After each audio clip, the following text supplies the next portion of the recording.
रेगिस्तान की सुनहरी सुबह थी। हवा में ठंडक थी, पर रेत के कणों में चमक, जैसे किसी ने सोने की धूल छिड़क दी हो।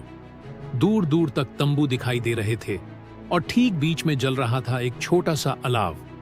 उसके पास बैठा था एक बूढ़ा बंजारा, सफेद दाढ़ी, माथे पर लाल टीका और आंखों में सदियों का अनुभव। उसका नाम था राणा बंजारा। राणा के सामने उसके पोते पोतियां बैठे थे, नन्ही सी चांदनी, शरारती गोपाल और गंभीर सा केशव। आज राणा ने उन्हें अपनी विरासत सुनाने की ठानी थी। बच्चों, राणा ने धीमी आवाज में कहा, हम बंजारे सिर्फ लोग नहीं, हम चलती फिरती कहानी है। हमने जिंदगी को देखा भी है और जिया भी है। हवा में ढोलक की एक हल्की थाप घुली, मानो खुद रेगिस्तान भी राणा की बातों को सुनने के लिए थम गया। राणा शुरू करता है कहानी। बहुत साल पहले, जब भारत की धरती पर जंगल ज्यादा थे और गांव कम, तब हम बंजारे कारवां के साथ हजारों मील का सफर करते थे।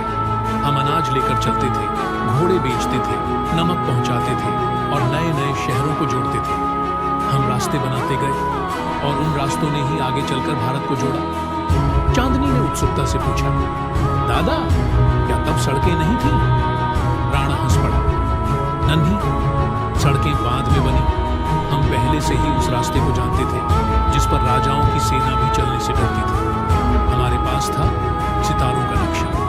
रात में आकाश देखकर हम दिशा पहचान लेते थे, हवा की आवाज से मौसम जान लेते थे और मिट्टी की खुशबू से पता कर लेते थे कि आगे पानी मिलेगा या नहीं।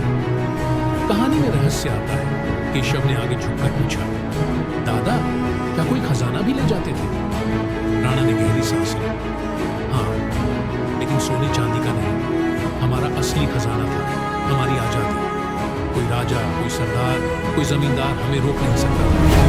हम जहां दिल चाहे वहीं तंबू लगाते, वहीं नाचते, वहीं गाते और अगले दिन फिर सफर शुरू।